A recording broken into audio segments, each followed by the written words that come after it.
Bonsoir.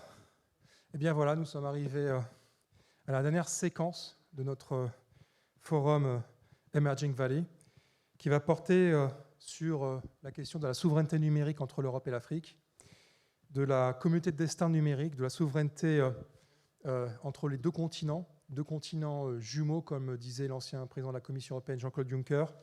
Comment faire émerger une communauté de destin numérique entre l'Europe et l'Afrique à quelques semaines de la présidence française de l'Union européenne et à quelques jours et semaines du sommet Europe-Afrique de Bruxelles. Pour cela, nous avons un débat de très haut niveau sur la route du sommet Europe-Afrique 2022. Et ce débat de très haut niveau va rassembler des intervenants européens, africains et également, bien sûr, des intervenants régaliens, puisque nous allons avoir dans quelques secondes Monsieur le ministre de l'entrepreneuriat rapide des femmes et des jeunes à la présidence de la République du Sénégal, Monsieur Papa Amadou Sarr, qui va être bientôt en ligne. Mais nous avons aussi Monsieur Antoine Sebera, qui est le Government Chief Innovation Officer of Rwanda, qui est déjà connecté avec nous. Nous avons Pavel Andersov, qui est le directeur Afrique du groupe technologique ASECO, qui est un groupe technologique de premier plan en Pologne, qui vient de Varsovie et qui incarne sur ce plateau justement cette communauté de destin numérique entre nos deux continents.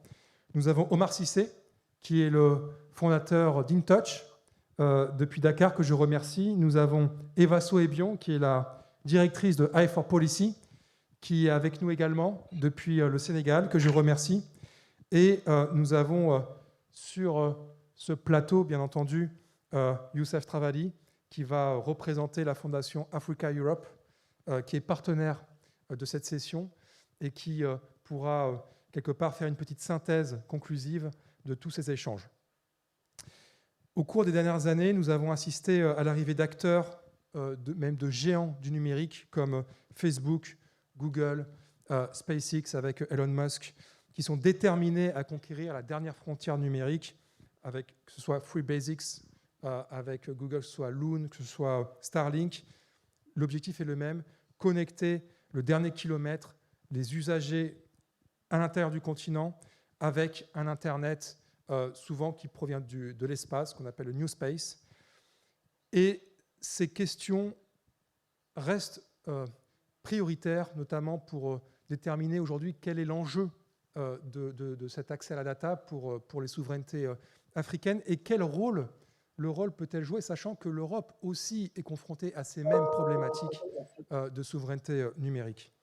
À ce titre, le sommet UE-UA qui va se tenir à Bruxelles sera une occasion de mettre en pratique cette vision et une manière aussi de réinventer la relation entre nos deux continents autour du numérique et qu'est-ce qui nous rassemble entre Africains et Européens et comment on peut aujourd'hui avoir un regard commun sur ces grands enjeux.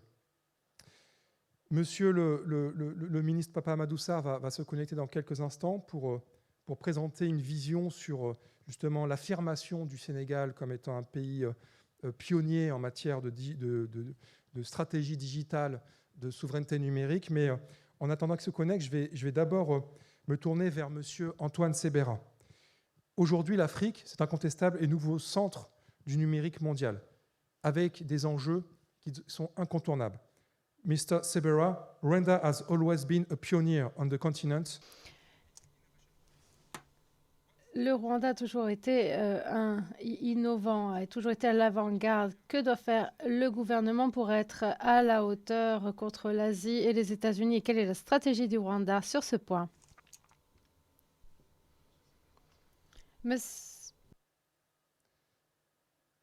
Alors, je crois qu'on a un petit problème de connexion, mais c'est la dernière plénière, donc forcément, il y a des petits soucis, mais je vais me tourner direct vers toi, Eva. Est-ce que, Eva, tu m'entends? Depuis Dakar. Alors, Eva, quand on parle de superpuissance numérique, on pense aux licornes, et on a vu, et c'était un débat passionnant qu'on a eu ce matin, on voit l'essor des licornes et des licornes africaines. On en a compté 7 sur le continent africain en 2021. Ma question, c'est comment les gouvernements africains peuvent-ils encourager dans leur pays l'émergence de nouveaux géants de la tech mondiale capables de faire le poids face aux géants mondiaux du net? Merci beaucoup Samir, ravie d'être avec vous aujourd'hui pour cet échange. J'espère qu'on m'entend bien, j'ai un petit écho. Très bien. Alors, ce qui est important pour moi de souligner, c'est qu'en effet, quand on va parler de transformation numérique et de comment est-ce que cela peut jouer un rôle déterminant dans la croissance des entreprises pour arriver à avoir des licornes sur le continent, je pense qu'il faut revenir à des questions un peu plus basiques. La première d'entre elles étant déjà comment est-ce qu'on arrive déjà à accroître la connectivité. On sait que au-delà des zones urbaines, aujourd'hui, certaines zones rurales ont vraiment des difficultés à pouvoir avoir accès à cette connectivité, avoir en ce sens-là un accès aussi, que ce soit aux usages numériques, à l'information numérique ou aux différents services. Et ça peut bien entendu poser d'une part les bases d'un entrepreneuriat qui est plein d'opportunités et qui peut permettre en tout cas d'aller vers les opportunités de croissance à un certain niveau pour les entreprises, mais ça montre aussi le besoin d'éducation en termes de compétences numériques. Beaucoup d'ailleurs, je pense, de nos pays aujourd'hui sur le continent, le Sénégal en l'occurrence, est un pays qui a d'ici 2025 vu vraiment la transformation et l'économie numérique plus précisément comme un levier pour générer près de 10% de son PIB. On a vu en effet, et tu mentionnais le Rwanda à travers ta question, il y a quelques moments qu'avec le déploiement de la connectivité 4G, ça a permis vraiment d'accélérer l'accès aux services pour les populations. Pareil un peu avec la vision qu'on a vue au Kenya au niveau du mobile money. Donc pour moi, il y a cette question fondamentale de comment est-ce qu'on arrive tout simplement à proposer une connectivité qui soit disponible, qui soit abordable. Et ça permet de faire le lien en favorisant cette connectivité. Et d'ailleurs, pour les cibles, et j'ai envie de dire pour les populations qui sont aujourd'hui porteuses finalement de ces opportunités du continent, pour revenir un peu sur les jeunes, on sait qu'aujourd'hui, le continent africain est vraiment le continent où on a une activité entrepreneuriale très dynamique. Je pense d'ailleurs, c'est le Total Early Stage Index qui montrait que on était vraiment, par rapport à l'Afrique subsaharienne, au regard des autres régions de l'Afrique, on était vraiment l'une des zones les plus dynamiques, mais les défis sont encore là et il faut absolument qu'aujourd'hui nos États puissent répondre à ces défis pour pouvoir accompagner la croissance des entreprises et arriver à en faire des licornes tant bien que possible. Et en mon sens, ça passe par trois choses.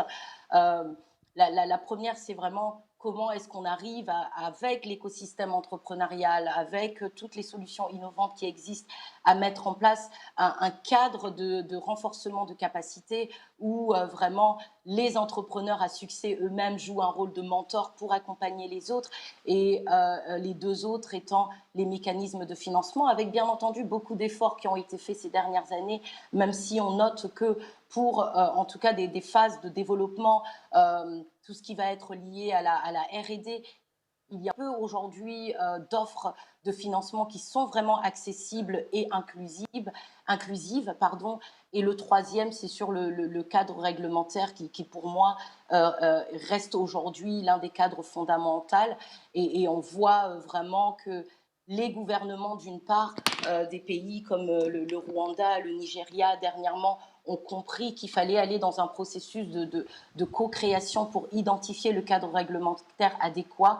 Mais on voit aujourd'hui, et c'est ce qui est aussi très intéressant au regard de comment ces entreprises peuvent réellement se transformer et grandir si on arrive finalement à mettre les entrepreneurs eux-mêmes au cœur de l'élaboration de ces politiques, avec donc des approches ascendantes venant du bas qui favorisent un peu des politiques d'utilisation qui soient différentes et des politiques de développement de ces technologies numériques qui sont différentes. Donc il y a pour moi un regard à porter sur ces deux axes, comment on accompagne les entreprises, les entrepreneurs, les solutions digitales à pouvoir grandir, mais également comment est-ce qu'on les fait grandir en accompagnant les usagers même de ces technologies. Merci beaucoup Eva, pour ton témoignage et surtout ton expertise. Tu accompagnes aujourd'hui de nombreux gouvernements. Voilà Samir, je ne t'entends plus, j'espère que vous m'entendiez. Oui, on t'entend très bien, très bien. Je te fais un signe pour te dire qu'on t'a très bien entendu, tout va bien. Et je vais tout de suite passer la parole à Omar Cissé. Omar, est-ce que tu nous entends ?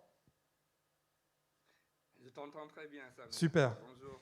Omar, aujourd'hui, quand on parle de faire de l'Afrique une superpuissance numérique, il n'est pas possible de passer à côté du sujet de la data et surtout de la protection des données personnelles.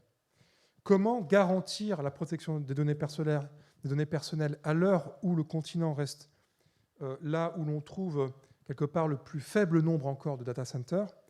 Des mesures comme l'harmonisation juridique en termes de protection des données et d'expansion régionale des entreprises peuvent-elles apporter une solution? Je pense notamment à des cas comme ta propre société InTouch, qui joue un rôle fondamental, notamment auprès des PME africaines.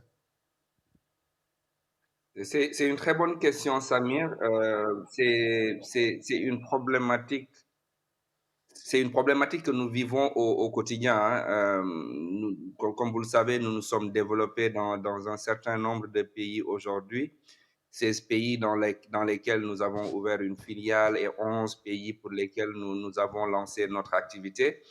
Et on a vécu des expériences diverses. Quand on prend le cas du Maroc, nous sommes dans un process depuis un peu plus de 2 ans, juste pour avoir l'autorisation d'exploiter les données personnelles. Donc, c'est un processus assez long, très différent de tout ce qu'on a vécu au niveau de l'Afrique de l'Ouest, globalement, l'Afrique de l'Ouest francophone, où on est plus dans un processus de déclaration et d'autorisation assez simple.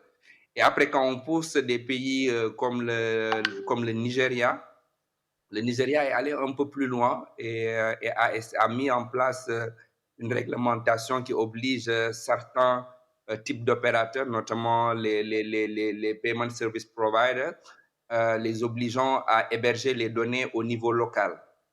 Je pense que c'est déjà un très grand pas, un grand pas pour faire en sorte d'avoir un meilleur contrôle des données.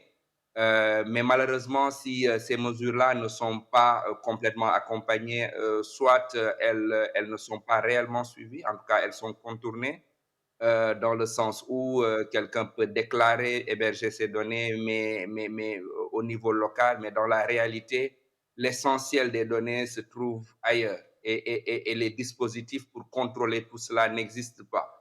Et on a vu des startups faire cela et je pense que ce ne devrait pas être l'objectif. Donc, cette réglementation-là, cette régulation devrait être accompagnée des mesures qui feraient en sorte que ce dispositif ait vraiment du sens. Et d'un autre côté, pour nous, startups, ce qui est d'abord important, c'est la qualité de service que nous fournissons aussi à nos clients. Et donc, ça devrait bien sûr se faire dans le cadre de cette réglementation-là pour protéger nos données. Mais comme tu le dis si justement, avec si peu de data centers, je ne parle même pas de la protection des données ici, mais on a très peu de choix dans le choix de nos prestataires et donc dans le choix de la qualité de service qu'on peut offrir.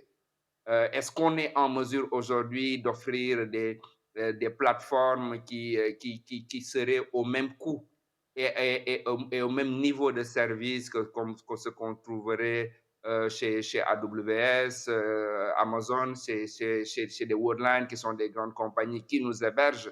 C'est une grosse question.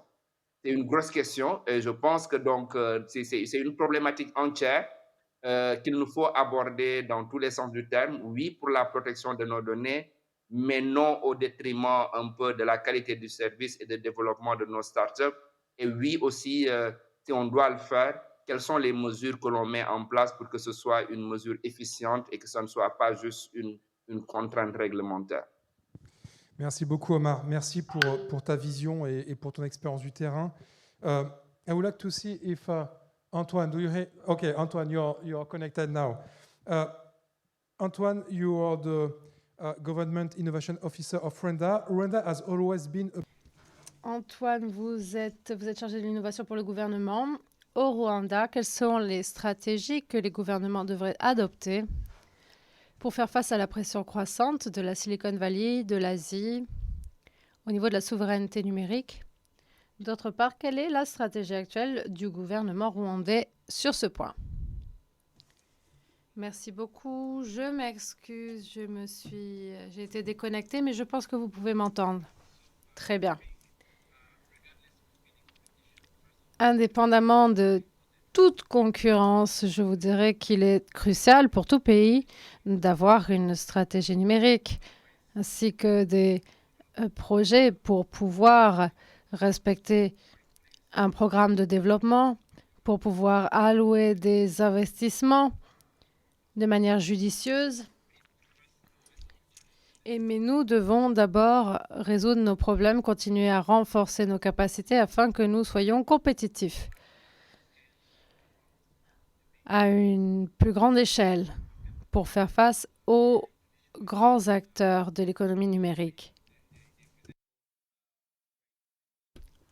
Ces derniers représentent également de grandes opportunités puisqu'ils sont en train d'étendre l'éventail de leurs activités, leur présence sur le marché. Mais pour nous, être concurrentiel, c'est se focaliser sur des solutions innovantes plutôt que d'essayer de conquérir des parts de marché au sein d'économies déjà saturées. Alors, par exemple, nous pourrions peut-être lancer des initiatives pour pouvoir créer nos propres réseaux sociaux.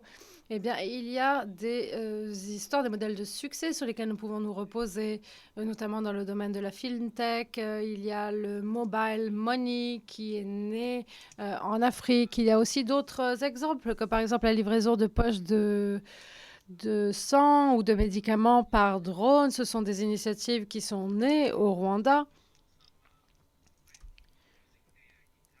Et nous avons également utilisé l'intelligence artificielle. Donc maintenant, nous n'allons pas réinventer ce que d'autres ont déjà fait. Ils sont déjà beaucoup trop loin. Il est beaucoup trop difficile d'atteindre leur niveau.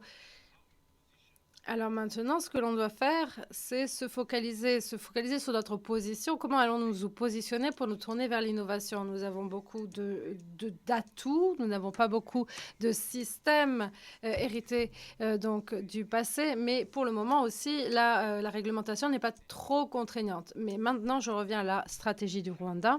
Nous souhaitons nous positionner au sein du contexte rwandais et nous positionner aussi en tant que destination. Nous souhaitons collaborer avec des entreprises innovantes, grandes ou plus petites. Et nous souhaitons également le faire à travers des initiatives, des solutions pilotes dans un environnement très propice. Et nous souhaitons ensuite essayer d'agrandir, de développer ces solutions sur des marchés plus grands. Et ce qui est très ambitieux étant donné la taille de notre pays. Je ne pense pas que cette formule soit universelle et puisse marcher pour tout le monde. Donc, ce que je recommanderais aujourd'hui, c'est de mettre en place des stratégies nationales, de renforcer les capacités et, ce faisant, nous assurer que nous avons des instruments qu'il faut pour protéger nos citoyens. Nous devons assurer la protection de leurs données, la protection de leur confidentialité.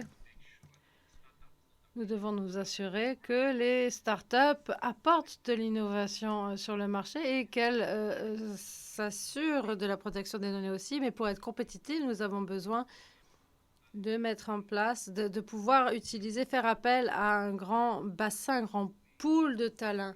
Nous devons également créer un écosystème innovant qui soit solide pour les startups. Et il nous faut également construire des synergies avec le reste de la région. Inviter d'autres startups à se joindre à nous afin que nous puissions changer nos bonnes idées et donc apporter encore plus de solutions innovantes sur le marché. Merci beaucoup, Monsieur Sebera. The vision of Rwanda, which is really a digital pioneer on the African continent. Avant de passer la parole à Monsieur le ministre Papa Amadou Sarr, En effet, c'est très important d'avoir ce genre de dialogue sur le continent. Maintenant, Pavel, j'aimerais poser la question. Vous êtes fondeur de ASECO, directeur africain. ASECO est un européen et il est très grand acteur de sur le continent africain, mais traditionnellement, ce n'est pas lié avec le marché africain comme la France l'est historiquement. Donc, pourquoi est-ce que ce rapport est important et est-ce que vous pouvez décrire ce que fait ASECO en Afrique? Je vous remercie, Samy, de m'avoir invité à cette conférence et je vois que nous avons beaucoup en commun avec tous ceux qui sont ici. Et il y a 30 ans, c'était un très petit start-up et au fil de ces 30 ans, c'est devenu le plus grand société en Europe centrale et de l'Est. Et nous avons commencé notre voyage africain. En fait, on a développé en Europe et nous avons posé la question comment est-ce qu'on peut nous étendre et où. Et donc, on était en concurrence avec la France et les États-Unis, l'Inde, la Chine. Ce sont des grands problèmes. Donc, effectivement, nous sommes focalisés sur le marché africain et on a commencé en 2015. Et sur les 6 dernières années, on est présent dans Humbly would say that this is a big success. Plusieurs pays africains et je dirais que c'est un grand succès. Quelle est la stratégie, en fait, dans beaucoup de sociétés qui réfléchissent pour venir et faire leur entrée dans le marché africains? Ils sont tous différents. Ils ont des ressources différentes. La région SADC aussi, vues différentes et les demandes différentes. Donc, nous essayons de ne pas vendre nos produits de manière classique. C'est un système de pro-banque. Nous essayons avec les gouvernements et les acteurs clés sur le marché de faire face aux défis et de répondre aux questions de comment est-ce que, d'après notre expérience, on peut répondre à tel et tel défi. Si on trouve la bonne solution, la bonne réponse, cela devient assez intéressant et un success story, donc une grande réussite. Donc, et ce qu'a dit l'un des interlocuteurs, ce qui est important, c'est la construction des renforcements des capacités, en fait. Et on se développe localement et on paie les impôts localement aussi. C'est une approche un peu différente des grandes sociétés américaines ou d'autres grands acteurs sur le marché. En Éthiopie, on a livré des systèmes informatiques pour la société d'électricité. On a commencé en 2017 et on l'a construit avec 100% des mains des Éthiopiens. Et nous leur avons appris comment développer le système et le personnaliser. Et en fait, ils l'ont développé, ils l'ont mis en œuvre, pour eux-mêmes. Et donc, c'était un grand succès de 2019, en fait. Et ils sont totalement indépendants à l'heure actuelle. Donc, voilà, ça serait la même histoire. Ailleurs, il y avait une question de la protection des données. Je pense que c'est très important. Et c'est une chose de construire ou de choisir une telle manière de développer des projets. Donc, c'est une variété de champs verts vierges, pas encore fait. Donc, pour choisir la manière de développement de ces projets, il faut que ce soit d'une telle manière que les capacités, les compétences restent dans le pays. Et c'est la même chose, il y avait en Europe, l'Union européenne, cela est venu, mais le lien historique n'est pas nécessairement un avantage pour nous, car on ajoute la transformation et la numérisation rapide.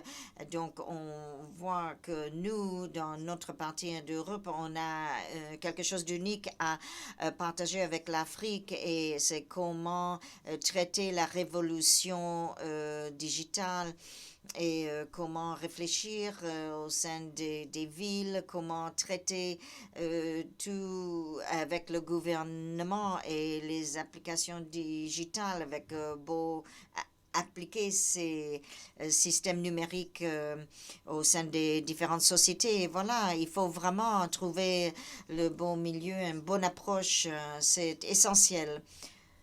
Et aussi, nous avons une histoire différente, totalement différente, qui sort de chaque pays. En Angola, par exemple, on a trouvé le licorne, société qu'on a acheté, et 70% des marchés capitaux utilisent nos logiciels. Donc, c'est encore une autre approche, et chaque approche est différente pour chaque pays.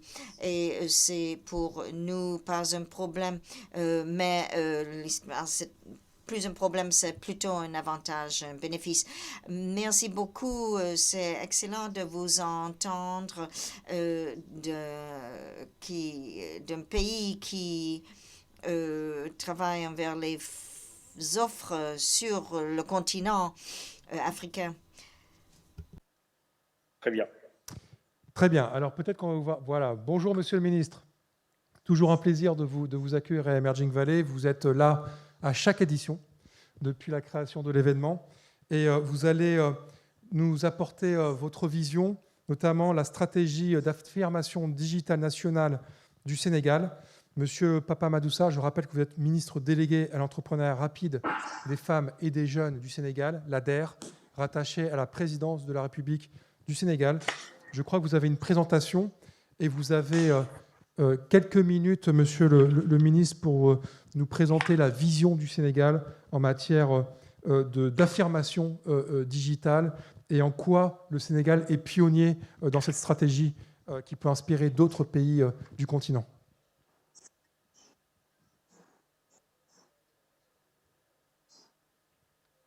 Très bien, on voit votre présentation. Alors, tout d'abord, désolé de ce contretemps. J'étais sur le lien Teams depuis 30 et j'attendais. Et peut-être que ce serait plus interactif, Samir, que tu me poses une ou deux questions et que je réponde plutôt que de lire en présentation, pour que ça aille plus vite. Très bien. Alors, monsieur le ministre, quand on parle de souveraineté numérique, il faut un écosystème qui soit fort, qui soit inclusif, qui soit aussi qui fasse la part belle aux startups. Et l'ADER, aujourd'hui, est devenue une véritable locomotive pour l'écosystème digital sénégalais. Comment, aujourd'hui, avec l'ADER, le Sénégal est en train de montrer un chemin qui met les startups au premier plan, un peu comme le nouveau fer de lance de la souveraineté numérique d'un pays africain.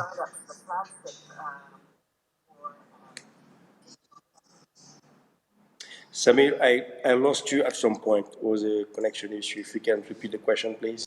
Je vous ai perdu. Si vous m'entendez, est en train d'être la locomotive, comment les startups, avec le soutien de votre administration, avec l'ADER, sont en train d'être véritablement la locomotive économique du Sénégal, et notamment en matière de souveraineté numérique. Alors, merci beaucoup pour la question. Tout d'abord, je voudrais présenter mes sincères salutations aux panélistes qui sont là, du Rwanda, Eva et Omar et les autres, et que je suis heureux de partager le panel avec vous et dire en deux mots effectivement que depuis bientôt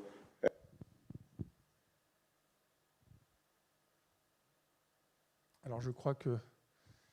Est-ce que la régie peut réparer ce petit souci technique? On va revenir vers vous, monsieur le ministre. Je crois qu'il y a un petit problème de lien de connexion, petit souci technique. Je vais revenir vers vous très, très vite, Monsieur le Ministre. Apparemment, vous êtes déconnecté.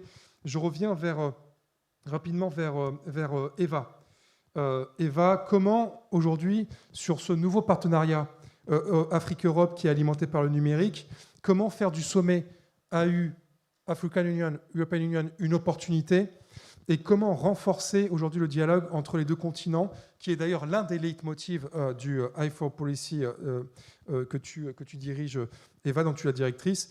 Comment ce nouveau partenariat peut exister avec notamment les startups africaines à travers la société civile? Samir, je pense qu'on ne vous entend pas, hein, Samir. Alors, moi, je t'entends, Omar. Est-ce que tu m'entends, Omar? Là, maintenant, c'est bon, oui. Ok, alors on va partir avec toi, Omar. C'est pas grave. Cher Omar, tu sais que le partenariat Afrique-Europe va être vraiment au menu du prochain sommet UE-UA. Que peuvent espérer, selon toi, les entreprises d'un renforcement du partenariat Afrique-Europe dans le secteur du numérique? Quelles contributions les entreprises africaines peuvent-elles apporter à ce dialogue entre les deux continents? Et après, je vais revenir vers toi, Eva, et ensuite je poserai une question. I will ask a question to Mr. Sebera, en espérant que Monsieur le ministre sera de nous. Et puis, je vais poser la question à M. Sebera en espérant qu'il sera en ligne. Alors, si Monsieur le ministre est de retour, on va tout de suite continuer avec vous sur là où vous en étiez. Oui, je suis désolé, il y a un problème de connexion, je ne sais pas ce qui se passe.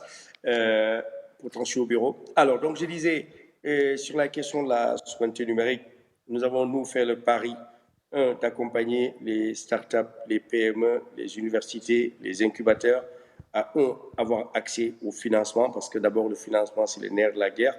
Et c'est pour ça, au cours de ces 3 dernières années, nous avons investi à peu près 7 milliards de francs CFA, un peu plus de 10 millions d'euros, pour accompagner des startups et des PME actifs dans le domaine du numérique.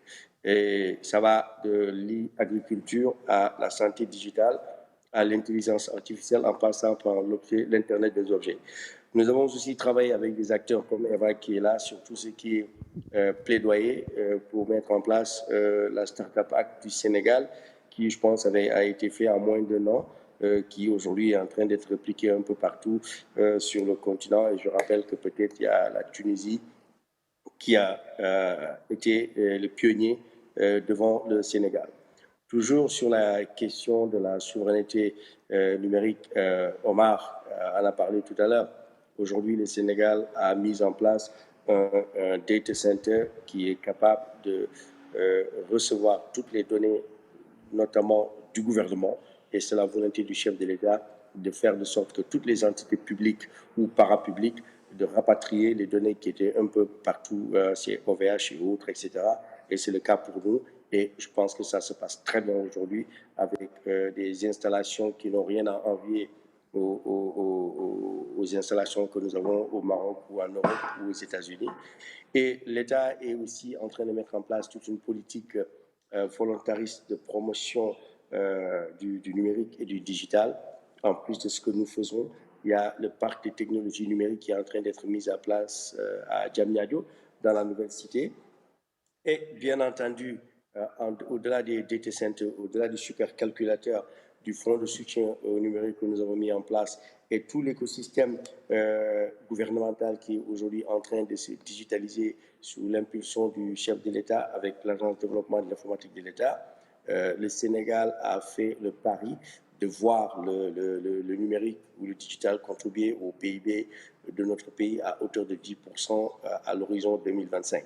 Donc, pour vous dire que le challenge, il est très élevé, mais l'État met en place les moyens nécessaires afin d'y parvenir. Et je vais clôturer mon propos en disant que de notre côté, au niveau de la délégation générale à l'entrepreneuriat rapide pour les femmes et les jeunes, nous avons fait le pari du numérique et du digital, pas pour seulement les PME et les startups que nous accompagnons qui sont dans le domaine du digital, mais tous les secteurs de l'agriculture, en passant par l'élevage, la pêche, le transport. Nous voulons utiliser la question du digital et du numérique de façon transversale afin d'améliorer les procédures, afin de permettre de gagner du temps et, comme on dit, de faire du leapfrog. Et la Covid a été un fort accélérateur dans ce sens, parce que grâce à la Covid, il faut le dire, beaucoup de procédures ont été dématérialisées au niveau étatique, que ce soit le paiement des impôts, la demande de certains papiers administratifs, mais aussi pour le secteur privé aussi, les services de livraison, les services à la personne, la restauration, etc.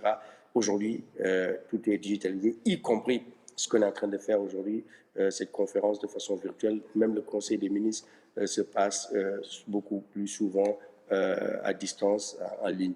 Donc voilà ce que je voulais dire pour démarrer et pour terminer aussi, s'il n'y a pas d'autres questions, mais sinon je reste. Merci. Merci beaucoup, Monsieur le Ministre. Un vrai plaisir et un honneur de vous avoir. Merci de nous avoir partagé votre vision à la tête de la délégation à l'entrepreneuriat rapide. Je vais revenir vers toi, Eva, mais avant, je vais poursuivre rapidement. Omar, si tu peux, en 2 minutes, reprendre l'échange que nous avions. C'est que peuvent aujourd'hui espérer les entreprises africaines, notamment les startups et PME, du partenariat Afrique-Europe dans le secteur du numérique, notamment avec ce sommet Europe-Afrique qui se profile en quelques jours, quelques semaines. Je pense qu'autant dans certains secteurs, on voit encore un déséquilibre dans la manière, en tout cas, dont nous échangeons entre entreprises européennes et africaines. Autant dans le secteur des technologies, j'ai l'impression que nous sommes mieux lotis et que nous bénéficions un peu plus de cette collaboration. Je m'explique. Je pense que dans certains secteurs, en tout cas dans certains secteurs, je prendrai l'exemple d'un marché que j'ai suivi et qui me frappe encore beaucoup, c'est l'acquisition des lampadaires au Sénégal. Moi, c'est une histoire que je reprends tout le temps parce que je pense que le sens du partenariat entre nos différents pays devrait être complètement différent de cela, sachant que j'ai du mal à expliquer qu'on en soit encore à importer autant en millions d'euros pour des lampadaires, là où on aurait exigé une collaboration pour mettre en place des usines. Alors, on est encore à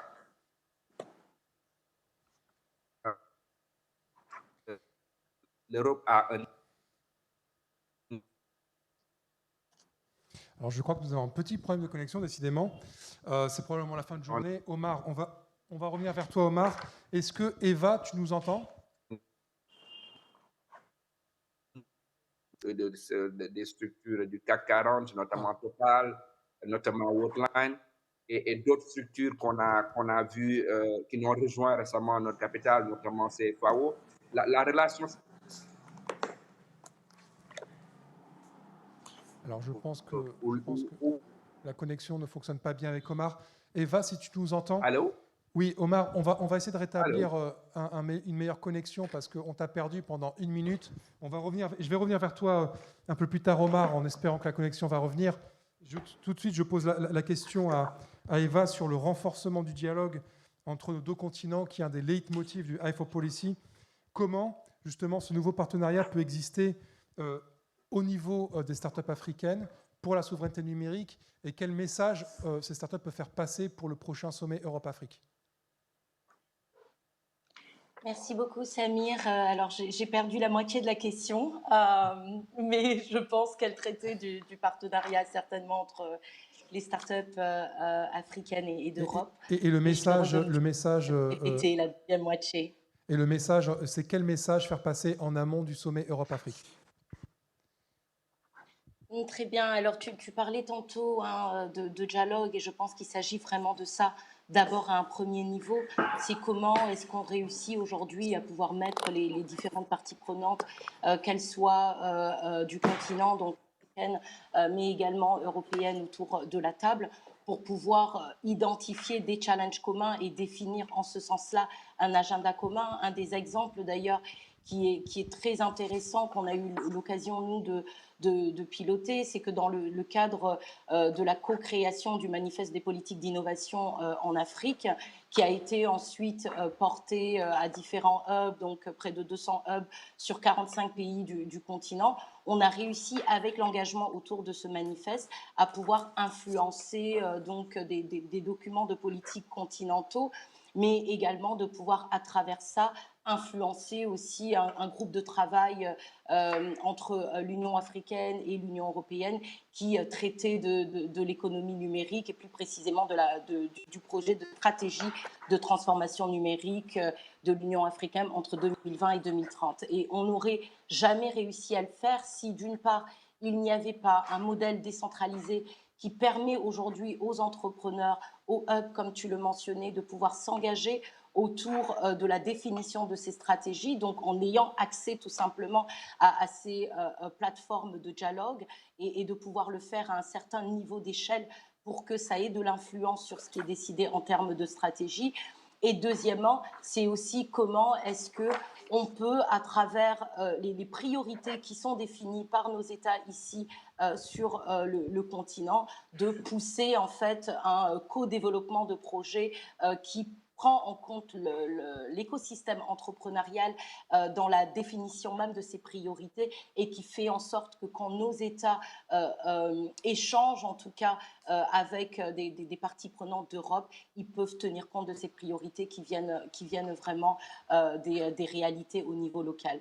L'un des autres points aussi et qui me semble important en termes de message, c'est comment est-ce qu'on arrive à apporter plus de contexte. Je parlais tout de suite de l'importance de ce niveau local, mais comment est-ce qu'on arrive à apporter plus de concepts, plus de contexte, sur les différents mécanismes multipartites qui sont mis en œuvre. D'abord parce que ça encourage des processus qui sont pour moi beaucoup plus inclusifs et qui permettent en ce sens-là non seulement un des deux parties, mais aussi un partage d'expertise, que ce soit du sud vers le nord ou du nord vers le sud, donc qui rééquilibre un peu ce partage d'expertise et de compétences. Est-ce que vous m'entendez? Oui, on t'entend. Tout va bien, Eva. On t'entend. Ok, très bien. Et j'ai un deuxième son. Je vais terminer très rapidement. Le dernier point en termes de message que je voulais apporter, c'est également dans la mise en œuvre même de ces différentes priorités, des différents programmes ou projets qui sont mis en œuvre, c'est d'arriver à créer assez d'espace pour que réellement les communautés locales puissent bénéficier du développement de ces projets et que ça permette de mettre en œuvre en fait des programmes, des visions, des initiatives qui soient qui tiennent un peu plus dans le long terme parce qu'elles sont à plus grande échelle portées par les acteurs locaux et pas simplement guidées en fait par des partenaires, que ce soit inversement les partenaires du Sud ou du Nord. Donc en termes pour moi de message aujourd'hui, c'est comment est-ce qu'on rééquilibre ce dialogue d'abord. Comment est-ce qu'on le rend plus inclusif par rapport à des acteurs qui n'ont pas la chance de pouvoir être invités à ces différents dialogues, mais ensuite, comment est-ce qu'on laisse finalement l'appropriation de ces priorités aux experts locaux, aux initiatives et aux programmes locaux pour que ça puisse en tout cas s'inscrire dans une vision qui puisse être pérenne et pas seulement sur des projets spécifiques en termes de timing. Merci beaucoup, Eva. Merci beaucoup, Eva, pour ta vision. I will ask, voilà pour moi, Samir. Merci beaucoup, Eva. Encore une fois, c'est toujours un plaisir de t'avoir avec nous. Hein. Tu es là avec nous chaque année. I have a question for you, Mr. Sebera. What are your expectations for the next European Union, African Union? Quelles sont vos attentes vis-à-vis du prochain sommet Afrique-Europe et qu'est-ce que l'Afrique peut offrir pour changer la donne? Merci beaucoup pour cette question. Selon moi, la technologie a beaucoup à offrir à la table des négociations, notamment avec la pandémie qui est en cours. On a vu que l'informatique et l'écologie nous ont beaucoup apporté. Ils nous ont permis d'accélérer la vaccination et de continuer à fournir des services essentiels. Et la technologie est un allié important pour faire face aux défis mondiaux d'aujourd'hui, comme le changement climatique, la croissance démographique, la transition énergétique, le vieillissement de la population, les perturbations du marché et bien sûr la lutte contre le cybercrime. Nous devons donc envoyer des messages clés, notamment un message clé. La transformation numérique doit être au centre de nos politiques. Nous devons reconstruire et reconstruire mieux en tenant compte des leçons apprises de la pandémie. Nous devons tenir compte des opportunités de protéger les données. Nous devons réduire la pénurie de professionnels qualifiés, notamment dans le domaine de la santé numérique ou de l'intelligence artificielle. Nous avons trop peu de docteurs et d'infirmières. Et nous devons également relever le défi de rendre nos villes plus connectées. Et vous savez, il y a de plus en plus de gens qui vivent dans les villes, dans les Afriques. Et bientôt, il y aura des villes de plus de 10 millions d'habitants. Donc, nous faisons face à des défis. Nous devons y répondre de manière adaptée afin de relever ces défis pour notre continent, mais aussi pour l'Europe, qui est notre voisin. Et cela, nous le voyons comme une opportunité de créer davantage de partenariats. Et nous devons également de régler le problème du fossé de la connectivité. Nous devons être plus environnementaux et construire un espace numérique plus inclusif. L'Afrique présente un fort écosystème d'innovateurs, de start-up qui peuvent apporter des avantages à l'Union européenne et qui peuvent relever les défis mondiaux, notamment les défis de l'intelligence artificielle, pour n'en citer qu'un. Bref, la technologie va nous apporter beaucoup à la table des négociations. Moins de 3 minutes. Monsieur le ministre, est-ce que vous voulez aussi quelque part conclure avant que Youssef nous fasse un petit résumé des échanges et de ce qu'on pourrait porter aussi avec la Fondation Africa Europe et aussi avec Emerging Valley en termes de recommandations.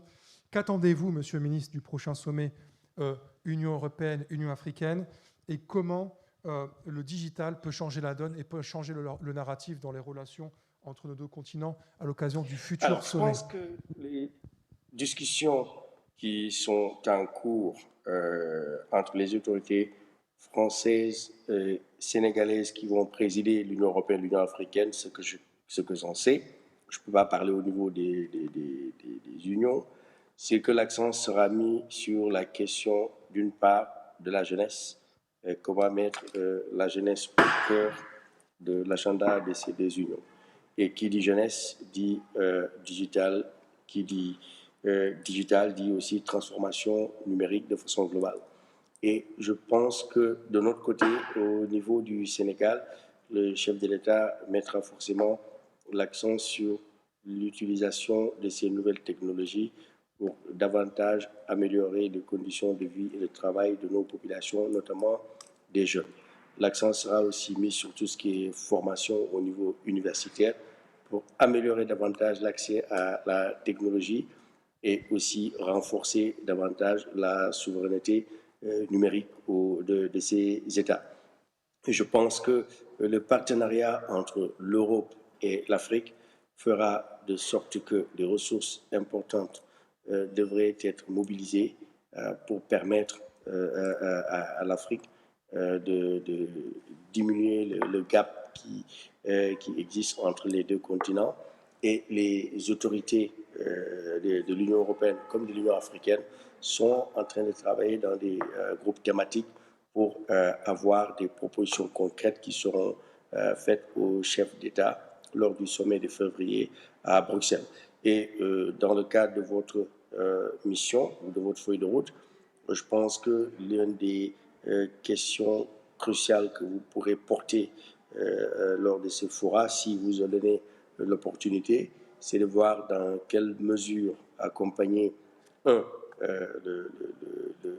l'accès de ces États africains à plus de données, à mettre en place des partenariats forts avec les GAFAM afin d'amener la connectivité, le câble dans les pays africains où on a des problèmes de réseau et de connectivité, mais aussi de favoriser un partenariat fort entre les universités européennes et africaines à l'image de Erasmus Mundus pour davantage renforcer la circulation des cerveaux, du savoir et de la technologie entre les universités européennes et africaines. Et enfin, ce que nous faisons, le nerf de la guerre, essayer d'aider les États africains à avoir accès à du financement de qualité pour pouvoir promouvoir davantage l'entrepreneuriat des jeunes et des femmes dans ces secteurs clés du numérique et du digital. Merci beaucoup. Merci, Monsieur le Ministre, pour cette vision d'ensemble et cette hauteur de vue depuis le ministère que vous occupez. Je sais que vous avez joué un rôle actif pour ce sommet Europe-Afrique. Nous arrivons à la fin de notre session, de notre plénière, mais mon cher Youssef, en quelques mots, est-ce que tu peux résumer les idées forces qui sont ressorties de ce débat et que nous pourrons porter au prochain sommet Europe-Afrique avec la Fondation Africa Europe et bien entendu Emerging Valley pourra relayer toutes ces recommandations également. Ok, alors nous avons abordé deux questions essentielles. Donc la première, c'est vraiment la question de la souveraineté numérique et la deuxième, c'est quel message porter au sommet Europe-Afrique. Sur la question de la souveraineté numérique, je retiendrai un certain nombre d'éléments. La première chose, c'est qu'il est important que chaque pays développe sa propre stratégie nationale. Mais ce qui est important, c'est que cette stratégie soit accompagnée d'instruments de mise en œuvre, mais également du développement du talent local. Donc, il y a une question d'appropriation de ce qui sera mis en place. Le deuxième point qui me semble aussi très important qu'on a discuté, c'est la question de l'infrastructure des données, de la gouvernance des données. Alors, je noterai à travers les discussions qu'en fait, il y a une absence d'approche panafricaine. Et je crois que ça, c'est un point très important. Il faut qu'on y travaille. Et qu'il est important de balancer, de faire comment on appelle, la balance entre la protection des données et la qualité du stockage de données qui est offert. Je crois que ça, c'est vraiment un axe sur lequel on va devoir réfléchir très sérieusement. Alors, sur la question de est-ce que l'Afrique peut être une usine à licorne, je crois qu'il y a des recommandations qui sont ressorties. Je retiendrai 3 recommandations. Premièrement, c'est l'accroissement de la connectivité, surtout au niveau des entrepreneurs qui sont porteurs d'idées novatrices. La deuxième chose, c'est vraiment de développer un renforcement de capacité et les instruments financiers adéquats. Et le troisième point, c'est la mise en place d'un cadre réglementaire, mais un cadre réglementaire pour lequel on met les entrepreneurs au centre du développement, je dirais, de ces politiques. Alors, sur le type de message, le message qu'il va falloir porter au niveau du sommet, je crois qu'il y a plusieurs choses. La première chose, c'est une question de rééquilibrer en fait le dialogue. J'ai beaucoup aimé ce que Omar expliquait, où la collaboration, il faut commencer à penser à une collaboration où on met en place un certain, je dirais, savoir-faire au niveau des pays africains. Donc on a l'exemple, par exemple, du vaccin, où aujourd'hui on est en train de localiser cette production en Afrique, mais ça touche effectivement beaucoup plus d'autres domaines. Alors aussi rééquilibrer les dialogues, c'est un point très important qui a été soulevé. Et finalement, le partenariat avec les GAFAM, qui est un élément à apporter, et le partenariat avec les universités. On peut terminer sur ce point, je pense, qui était très important, où on parlait de circulation du savoir entre les deux continents, qui, je pense, est un élément clé du renforcement de ce partenariat. Merci beaucoup, Youssef. Nous sommes arrivés au terme de ce Digital Dialogue. Merci à vous. Je tiens vraiment à remercier tous nos panélistes, à commencer par Monsieur le ministre Papa Amadou Sarr, ministre délégué à l'entrepreneuriat rapide des femmes et des jeunes de la République du Sénégal. Merci, Monsieur le ministre. On peut applaudir Monsieur Papa Amadou Sarr. Je remercie Antoine Sebera, qui est le Government Chief Innovation Officer du gouvernement du Rwanda. Thank you, Antoine from Kigali. On peut applaudir Antoine. Je remercie Pavel Andersov, le directeur Afrique du groupe ASECO, qui est venu spécialement de Varsovie en Pologne pour échanger avec nous et qui nous a partagé sa vision. Merci Pavel, bravo. Je remercie Eva Soebion, directrice de I4Policy, qui est une habituée d'Emerging Valley. Comme Monsieur le ministre Papa Amadou Sarr, tous les ans, nous avons l'honneur de vous accueillir. Merci à toi, Eva. Et enfin, Omar Sissé, fondateur d'InTouch, qu'il n'est nul besoin de présenter, qui est véritablement aussi un de nos parrains. Mon cher Omar, merci pour ta participation et merci pour ta passion. On peut applaudir Omar. Et bien entendu, Youssef Travali, qui a été un petit peu le rapporteur de notre Digital Dialogue et avec qui nous allons maintenant travailler pour faire de ces propositions des recommandations concrètes pour le prochain sommet Europe-Afrique. Merci, cher Youssef. Eh bien, nous sommes à l'heure. Et d'abord, je vais vous demander de vous lever pour la petite photo de famille. Avant de clôturer officiellement l'événement, we have a picture for the last session.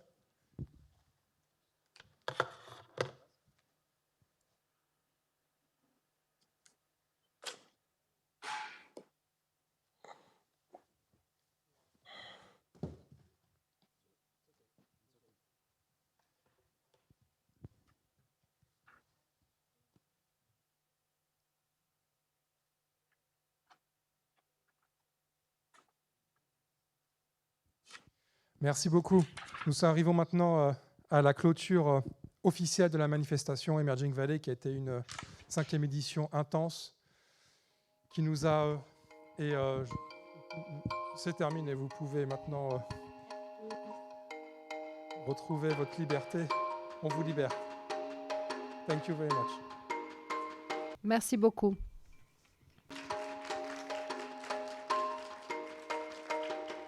Eh bien voilà, ma foi, nous sommes arrivés au terme de notre 5e édition.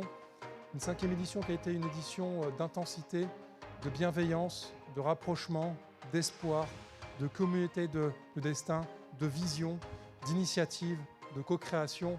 Et cette 5e édition qui a été une édition de challenge.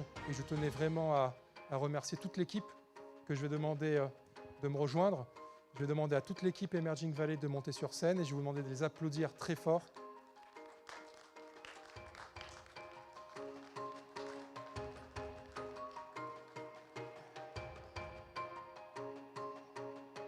Je vais aussi demander, bien sûr, à l'équipe, vous pouvez mettre la musique, hein. Vous pouvez mettre à fond, il n'y a pas de souci, on arrive à la clôture. Le son, là, il faut mettre du son. Merci. Voilà, l'équipe. Je vais bien entendu saluer l'équipe qui est en ligne et qui n'a pas pu être avec nous. Je pense à Maria, je pense à Camille, je pense à Selim, qui ne peuvent pas être parmi nous. Ce travail qui est absolument intense, formidable, et je suis très fier et je vous félicite pour tout ce que vous avez fait ces dernières semaines pour faire d'Emerging Valley une véritable réussite. Bravo à vous. Et je vous demande de les applaudir très fort. Et je vais également vous demander à vous tous qui êtes dans la salle, eh bien, de nous rejoindre, parce qu'on va faire maintenant une grande photo de famille avec ceux qui sont restés ici pour écouter ce débat. Donc ceux qui veulent venir, vous pouvez venir, on va faire une belle photo de famille. Oh, allez, vous pouvez vous applaudir. Bravo.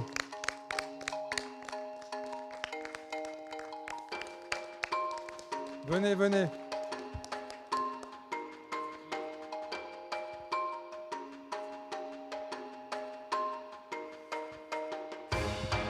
C'est pour la photo. Bruno, sois pas timide. Mama, au premier rang, Mama, il faut montrer le savoir-faire artisanal de la Mauritanie.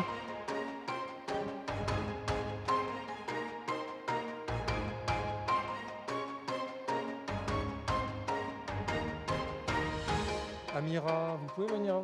Venez. Oh, tu peux venir. Mama, mets-toi devant. Il faut qu'on voit ce que tu proposes avec ta start-up. Mélissandre et Estelle. Bon, il y a encore des gens là-bas, vous voulez pas venir? Eh bien, ma foi, je pense que cette édition est une édition mémorable. On vous donne rendez-vous en 2022 pour la 5e édition d'Emerging Valley, en décembre 2022. Rendez-vous dans un an. D'ici là, venez, Mélissandre, Estelle, venez, on vous voit. Faut pas, elle se cache.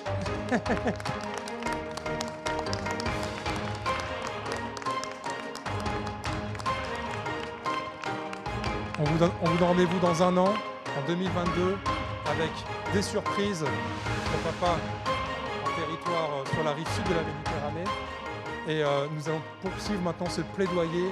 Rendez-vous en février pour le sommet Europe-Afrique, pour pouvoir porter ces recommandations d'action que nous allons maintenant rédiger pour le livre blanc Emerging Valley. Bravo à tous, merci et à l'année prochaine. Merci à tous. Bravo à vous.